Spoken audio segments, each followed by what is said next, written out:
All right, so let's talk about these exact steps. We're gonna answer your question, LaDon, when we start going over these steps in details. But this is like a 30,000 foot view, right? This is the whole process of dispatching, like on the grand scheme of things. First things first, you're gonna have to find your preferred load type. Again, we're going to go through all of these and break them down. I'm going to go through this list really quickly. Figure out your preferred load type. What kind of loads do you enjoy booking, right? Then you're going to find shippers, the people who have the loads, the people that are posting the loads. You're going to find shippers who actually have those loads available. And when you have that information before you go to an owner operator, LaDon, that's one good thing that you can have when you're going to find these owner operators. Have shippers already available that you can put them onto, right? Next, once you figure out those three things, you're going to have to figure out what your fee is going to be. You're going to go through the new business checklist. I provide that to you in the workbook. We're going to talk about that in a second. Get you all set up. That includes the website and all that stuff I was just harping on. Getting you set up so that you can professionally be able to work with these people, right? Setting up your agreements, because you need an agreement to protect you and the owner operator, right? So you got to create your agreements. I have links for you guys. I forgot to put that in there, but I do have links that will be up with the replay for sample agreements that you guys can take, use, manipulate, change up, and put in place for yourself, okay? Once you have your agreement set up and you know what kind of loads and all that stuff you want to be booking, then you're going to sign on your owner operators to work with you. Once you have your owner operator sign on to work with you, then if they're not already signed up for the load boards that you're going to be using, you want to make sure that you get them on those load boards as necessary. You're going to start calling, actually booking the loads. Your owner operators are going to run the loads, their drivers, whoever, they're going to run the loads, turn the paperwork in, and then you're going to wait to collect your payment. Once they get paid, then you get your payment. Okay? That is the whole process, start to finish, right? Now, let's say you do this for the first time. You go through and you do every single step here and you collect your first check. Now, all you're going to do is to continue to go through the last 3 steps again and again, maybe even the last 4 steps. Sign on new owner operators, get them set up to run these loads with these companies, book the loads, and wait for your payment. I know that sometimes when we figure out like how do you do something, we make it a lot more complicated in our head than it has to be. But it's literally dispatching. Again, it has basically none of the risk. All you are responsible for is finding these loads that these trucks can run, booking them, making sure that your owner operator submits the proper paperwork so that you can get paid. Okay? Over and over again. Now, are there a bunch of steps to that? Absolutely. We're about to do them right now. However, that is it. It's not any more complicated than that. It can get complicated. You can add things onto it, but that's dispatching in a nutshell. Making phone calls, booking the work, waiting for your check. That's it. And it almost sounds too easy, almost too good to be true, depending on where you understand trucking from. Like us, it's like we understand it as a whole, buying the truck, working the truck, maintaining the truck, dealing with the truck. Like we understand all of that. So when you say all you're doing is calling, booking loads, making sure that the loads line up and you're not overbooking the truck, the hours of service, like that stuff matters. However, in the grand scheme of things, this is it, very simply put, okay? So now, what I want to do is I want to go down the list and break down each one of these things, okay? So this is where me and the Bay are polar opposites, okay? So let me pull up the workbook. I want to share my screen. Hold your mule. When I say we're polar opposites, I'm talking about the first step, which is find your preferred load type. And if you are in the workbook, that's actually the first fill in the blank that's there. Let's see. Can you guys see the workbook on my screen now? Yes. All right. So, those are the steps we just went through. Okay. So on this page right here, this first one, find your preferred load type, right? So when we're talking about your preferred load types, we're talking about literally what types of loads are you, what types of trucks are you booking for? So for me, I like dump trucks. I like to book work for dump trucks. But the Bay, he'll book anything. It don't matter. So when I say find your preferred load type, this is the reason why. To book a dump truck load, let me explain to y'all what I had to do, and then I'm gonna let the Bay explain to y'all what he has to do to book his loads. So for the one that y'all have seen me talking about on Instagram over the past couple of weeks, a guy reached out to me. He texted me. Let me see. I think I had it pulled up. I won't do that right now. He texted me. He said, "You want to run salt? We got 100,000 tons of salt that need to go out." I said, "Okay, yeah, I'm not running under my own company anymore, but I got a guy who's going to want to run." The guy happened to be my dad. All right. So I got the rate. Okay. What is the rate for the salt? He told me how much the rate was. And then he told me the address of where they had to deliver the salt to. Okay. I relayed that message to two people, my dad and a driver that worked for him. Okay. Those two people went out, performed the work. That's it. That was how I booked this load. Okay. But even if I was doing a different kind of project, let's say we were doing asphalt or something, it would be the same process. I would call, they would tell me what the rate is. I would tell them how many trucks I'm sending, and I make sure these guys go out there and get their tickets signed. That's my process for booking dump truck loads.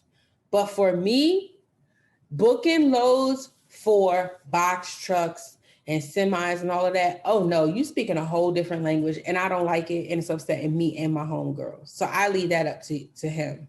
So I want you to explain to them the process that you go through to book the loads for the tractors.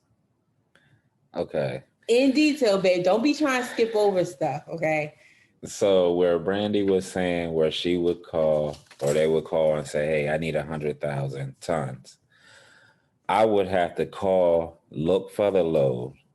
First, I need to find out what kind of load my client wants, where he wants to go, how long he wants to be out there. So now I have to get on the load board, find where the load is going, negotiate the rate.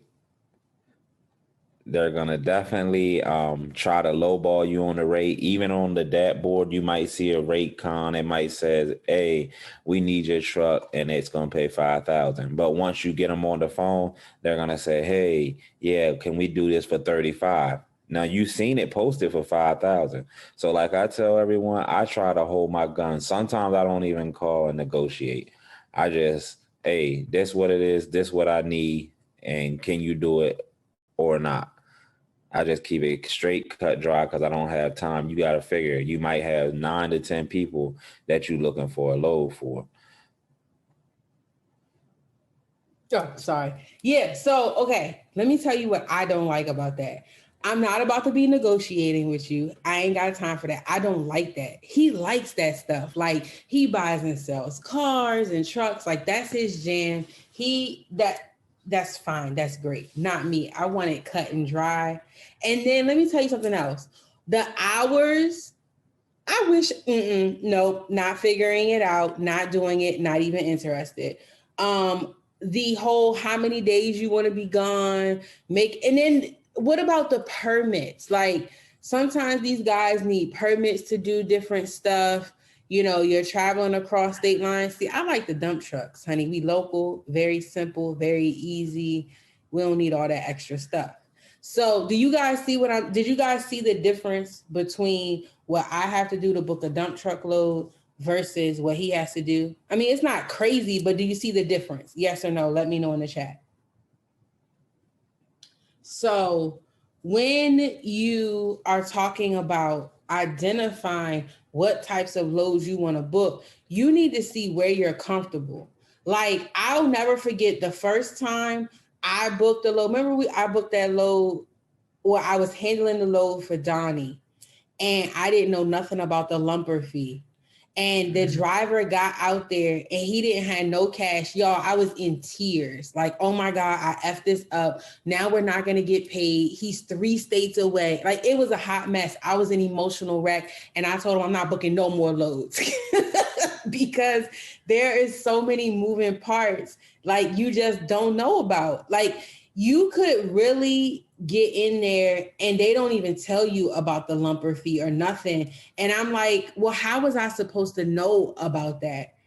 And the people were just like, well, it's just a part of the business. You understand what I'm saying? So they don't include that kind of stuff in packet information normally? No. That's what I'm saying. Okay. Like that's their procedure. So you might go to one place and it's different. One place might let you unload it, but then another place might say, no, you got to pay the lumper. But I was like, what the hell is a lumper? I didn't know. I was just getting started booking for that kind of truck. So if you don't know what questions to ask, you could miss something. And these brokers, they just trying to get stuff handled. They going through the emotions. They think you know this. Does that make sense? Yes. And sometimes, like, it may be in your rate con, hey, you got to pay a lumper, and then you get there and it might not even be a lumper. But then sometimes the broker, he may not mention, hey, it's a lumper there, because he doesn't actually know until like one of the drivers report back and tell them.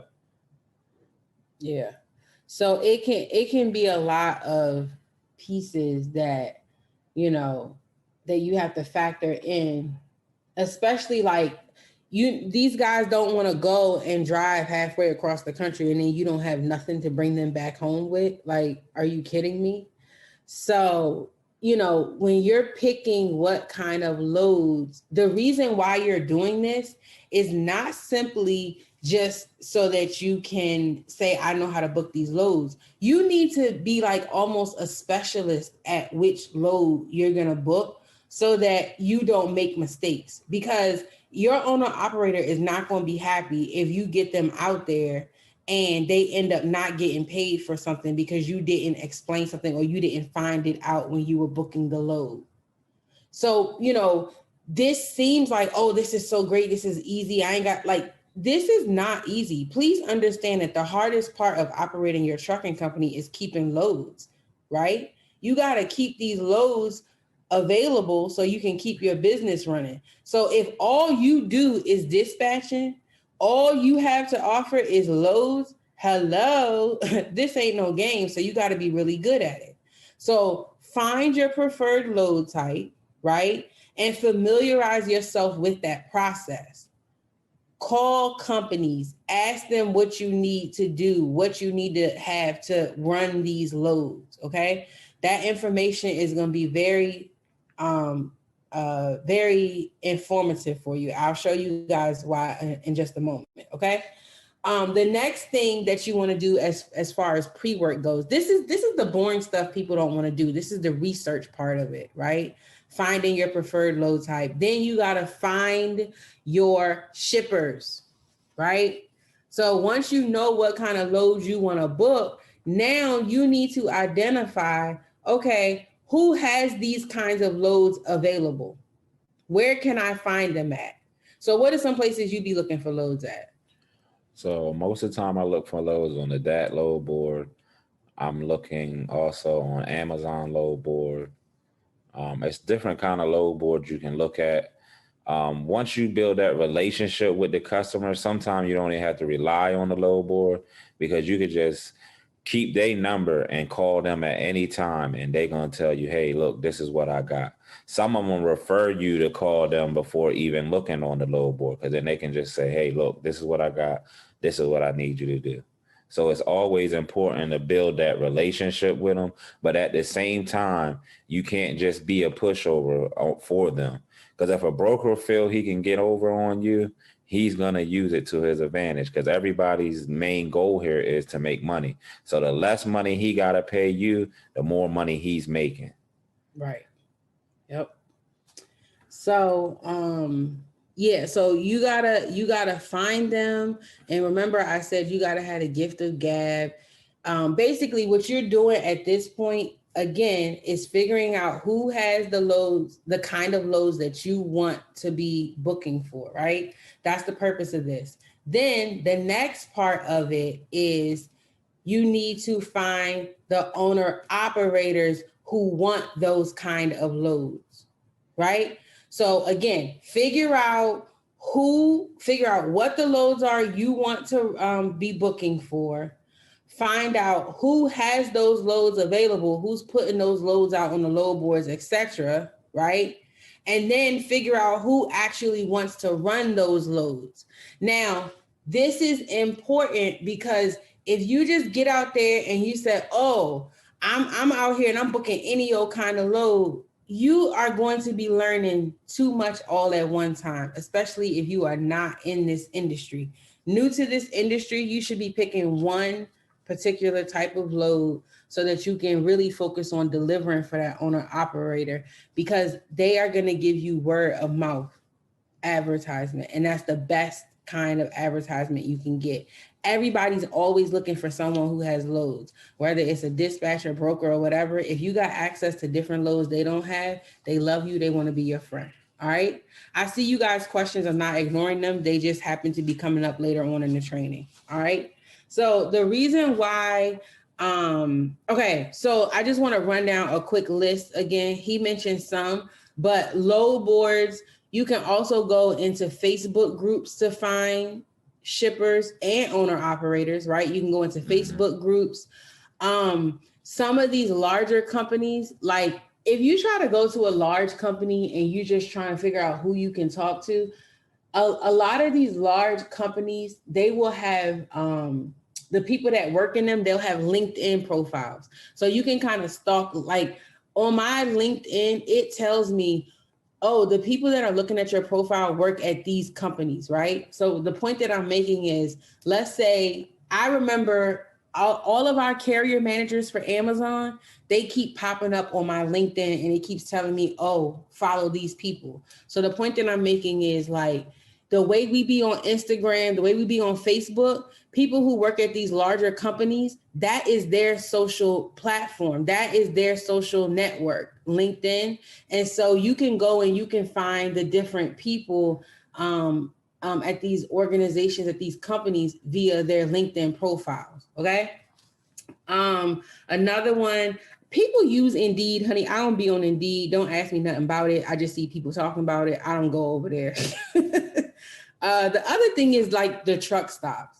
I recorded videos a couple weeks ago. Like I will go to the truck stop and I'll just be sitting up there being nosy, looking at the trucks that are running through. Sometimes they'll have like those old school bulletin boards where you can pull the information off. The truck stop is a wealth of information. So if you have truck stops near you, get up there and go and look at them. Like it's not all just truck stops, like just, is the Flying J, are those considered truck stops too? Yeah. Okay, so like Flying J, the TA, what's the one? Any place you can basically get diesel that's big enough to pull in a big truck. Yeah. They're going to have information boards, truck papers, right. All kinds of info. Love, yes. Trucks. It's another one. But anyways, these places are a wealth of information, which like he said, you can go in there and you can get like the truck paper, the little magazines and stuff like that.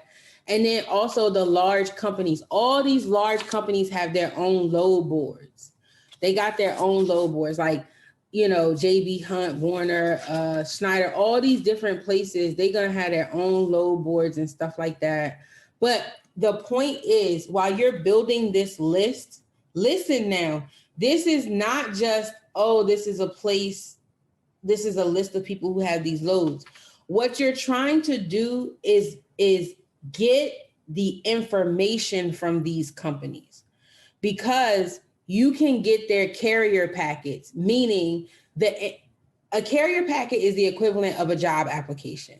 When you go and you apply for a job, you got to fill out an application and answer questions about yourself, give them your social security number, tell them what your, qualifications are. That's the same thing that a carrier packet is. You're answering questions about your business. You're providing your business's social, which is a tax ID number. You are telling them how you want to get paid. You're giving them your insurance information. That is a carrier packet. Now, a carrier packet is good because an owner operator, remember I said we focusing on how we can help owner operators.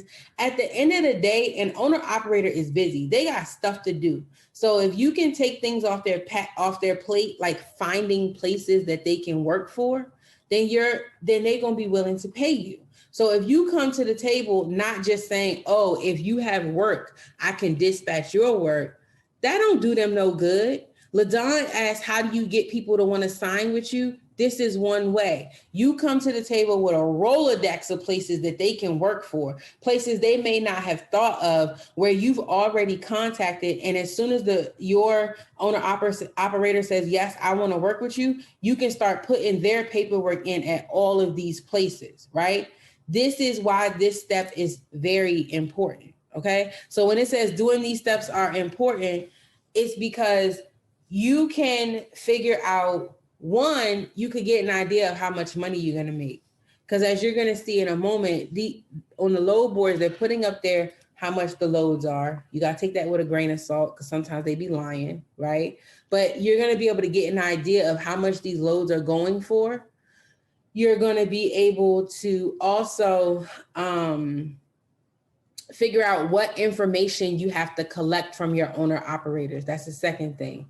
Because when you create your what is the thing called? When you create your dispatching agreement, right, you are going to require your owner operator to provide you with documents. So by seeing what the shippers want from you, you're going to know what to require from your owner operator, okay? And then you will be focused. People, you know how it's a cliche you hear all the time, that the specialists are who get paid more. When you look at the doctors, the generalized medicine, they get paid whatever, but then the specialists, the brain surgeon, the plastics, those people get the high dollar paychecks, right? Because they're specialists. You need to specialize in something so that nobody wants to hire a jack of all trades. They will hire you for one thing, and then you let them know that you can do these other things. Does that make sense? Let me know in the chat, okay? And then by doing this exercise, you're going to identify which loads will likely be able to pay your owners more, so that the more money they make is the more money you make. Because as the next line says, the average dispatching fees. What do you see on Facebook and all that stuff? You see all these people talking about the dispatching. What are you looking at? You're going to look anywhere from 5 to 12%, anywhere in there. And that's depending on you. Mm-hmm. I mean, first starting out, you want to start low because you're trying to attract these owner operators and on why to work with you. Once you start pulling them in, then you can start raising your rates. Once you start really showing them what you can do and you freeing up time for them, you can really start to raise your rate then. Right.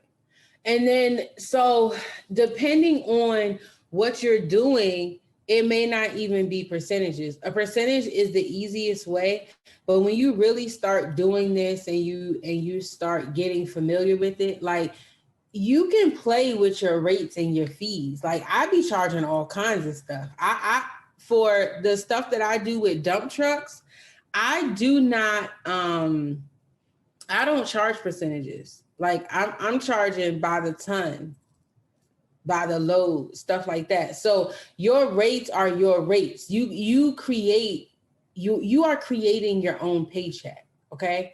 So and to Jamie's point, if you're providing the value, if you are providing the value, then you are going to pay for yourself. That's it at the end of the day. Okay. really quickly, I want to give you guys some examples. So a lot of the times people say, well, what do I say to these people when I call? When you call the shipper, right? Let me tell y'all something. I'm ignorant, okay? I be playing around. First of all, when I call them, I be 5 different names. I be Amber, Zoe, whoever the hell I want to be at that moment, right? But you got two ways you can approach this. When you call someone, let's say you go, we're gonna show you guys how to look up some of this stuff. Let's say you find a company, okay, and you call Jessica Carter, right? And it's like, okay, Jessica Carter, I want to work for you guys. I see you have some loads for dump trucks. These are the 2 ways you can approach a company. The first one is you can tell a flat ass lie, okay? I'm dispatching 10 trucks a day and I'm looking for a shipper that can accommodate loads for all of them. Is that something you can do, Jessica Carter? Yes or no, right? So why would you lie? Well, nobody wants to babysit you. If you come to the table and you tell the truth and you say, hey, I'm about to start a dispatching service, you know, can you help me figure out, like, they may not take you seriously, right? But if you're calling and you're still in your research phase and you're trying to figure stuff out, call them with confidence, right? You got to speak stuff into existence. So if you know at some point you want to be dispatching these 10 trucks, I got 10 trucks a day that I am trying to find work for. They're dump trucks, triaxles, whatever, right? So can you accommodate these trucks? Yes or no? When someone hears that, it's like, oh, I can fill my orders and I only got to call this one person. They like stuff like that, okay? So basically what you're trying to do is get them to share information with you. There are some questions you're going to ask. Let me show y'all. I have them in this workbook, right? So you guys, I want you all to look at this. These are some questions that I ask. And this is actually, if you were in my trucking jumpstart training, this is the same thing, because this is how important talking to people are. You have to get familiar with asking these kinds of questions, right? So you ask them, you call these people and use that page and start getting comfortable asking these questions. And when you start asking those questions, other information is going to pop out as well. All right. So I just wanted to share with you guys, if you're not sure what to say, there is a page at the end that can help you to start asking them these questions. All right. But what you need to be finding out is, how are these loads distributed? Are you giving them to people based off of seniority? Do I have to call in at a certain time every day? Are y'all emailing them out? What are the rates? How much is the average truck making per week when they run with y'all, right? This is the kind of information you need to be gathering at this stage, okay? Let's see. When it comes to finding your owner operators, and even other dispatchers or brokers or whatever, like, don't think that just because you're a dispatcher that you can't work with another dispatcher, FYI. That's a tangent, just off topic, but I'm just saying, when you're looking for people that you want to give the loads to, don't think that just because someone else is a dispatcher or a broker that they won't want your loads. All right. Everybody does not have access to all the same information. Somebody might only be looking for loads on that load board, and you might be cold calling and finding opportunities elsewhere. Just a food for thought right there.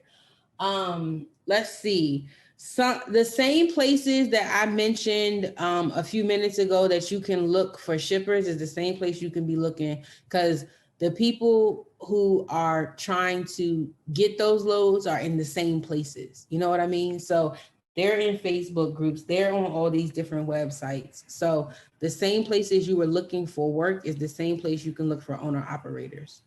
The other thing is, like, if you feeling Frog Elite, you can do guerrilla marketing. Like, you can get real aggressive with it. Get into people's DMs. People are putting what they're doing on social media. People have pages and stuff like that for their businesses. I personally do not like this, but people do it. It's no different than cold calling. It's cold calling in 2021. It's no different. It's just the same thing, but I just don't like it. So You can go into people's DMs or you can go into these Facebook groups. Some Facebook groups allow you to promote your services and stuff like that. But then there's also paid advertising. Now, I'm going to give you guys a paid advertising strategy. It's going to be in a completely separate video in the replay section because I am going to test the strategy out for 7 days. Okay. And I'm going to give you guys, it's like a case study. I'm going to give you guys access to that so you guys can see what this would look like if you wanted to do paid advertising to find shippers and or owner operators. Okay. When you are reaching out to these owner operators, you need to find out where they're already looking for work at. Where are they already on load boards and stuff like that? Who are they already contacting? And then I'll save this note for later. Okay. All right. So let me scroll back up because I saw some questions that I might need to answer really quickly.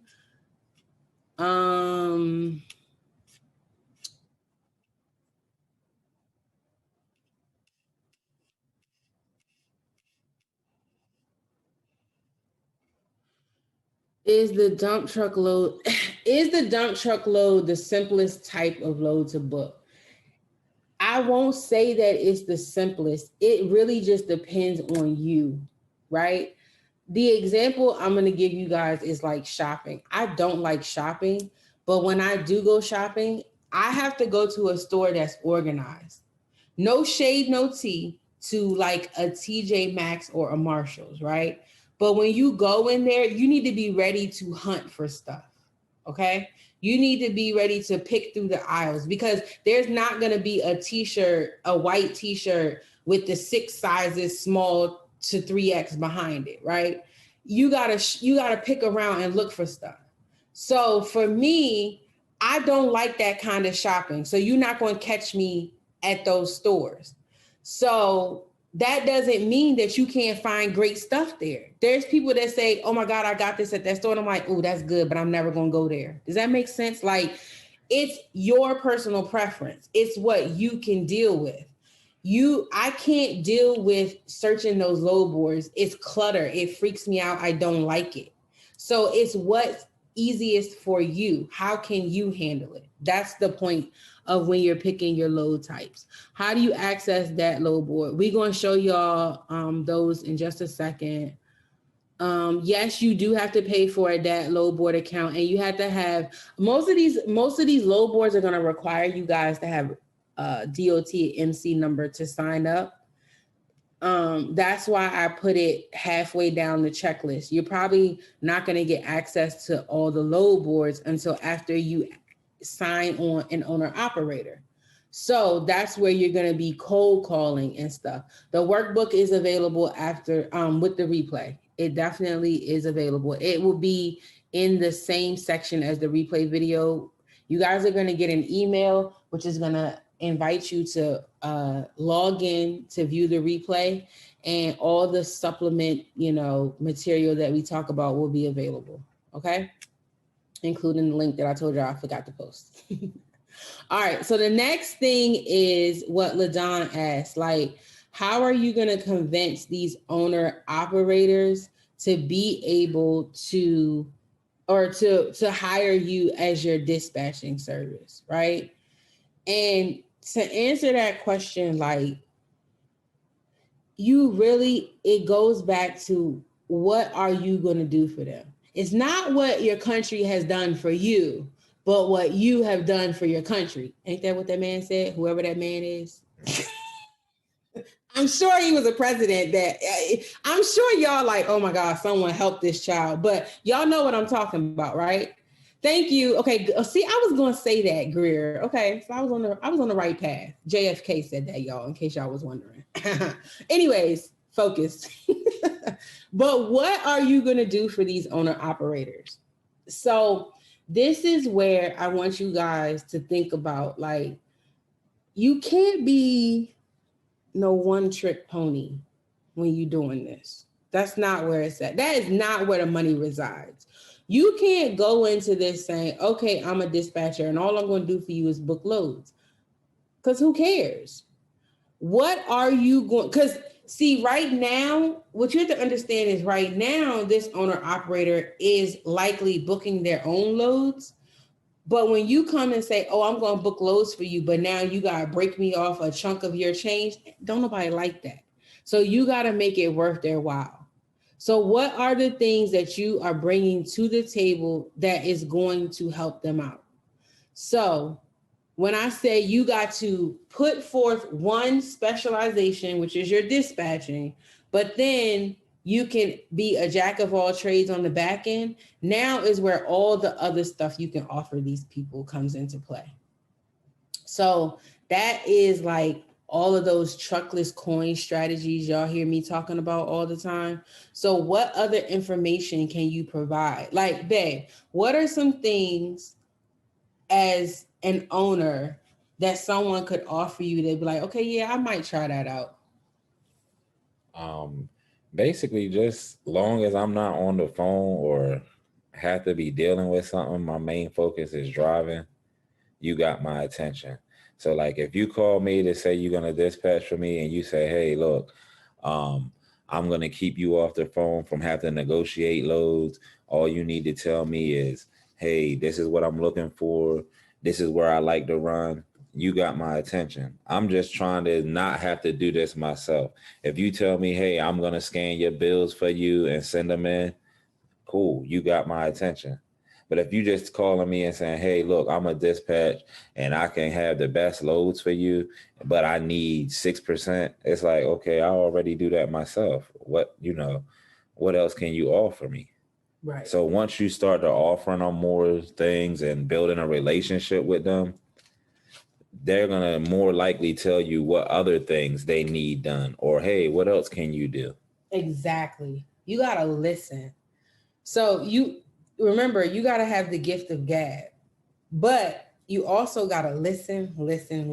My business coach says, honey, if you know Ashley Ann, she'll get into it. I'm not going to be loud like she would, but she says you sell by listening, you sell by listening, you sell by listening. You need to be listening, reading. You need to be in these Facebook groups. You need to be paying attention to what these owner operators are complaining about. You need to get on the phone with the owner operator, find out what their problems are.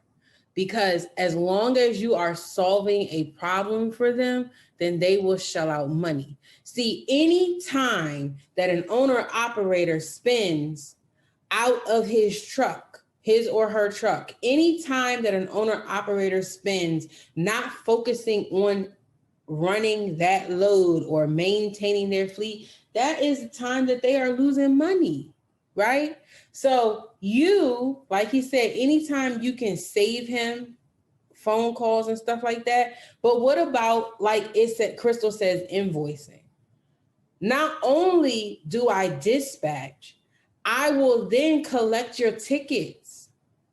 Yeah, I will get your tickets from your drivers and I will scan your tickets into your filing system and I will create your invoice. That's a separate check. And then, oh, you know, your invoice got to be dropped off by this date and time. Oh, you got a load? I'll drop it off.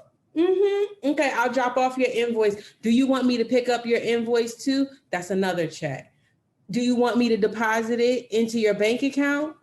So again, think outside of, oh, I'm just going to call and book these loads, right?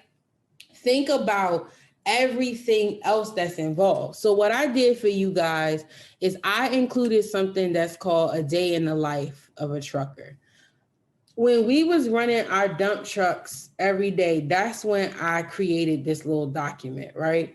And you see it's 2 pages and it's just a list of some of the stuff that we did every single day.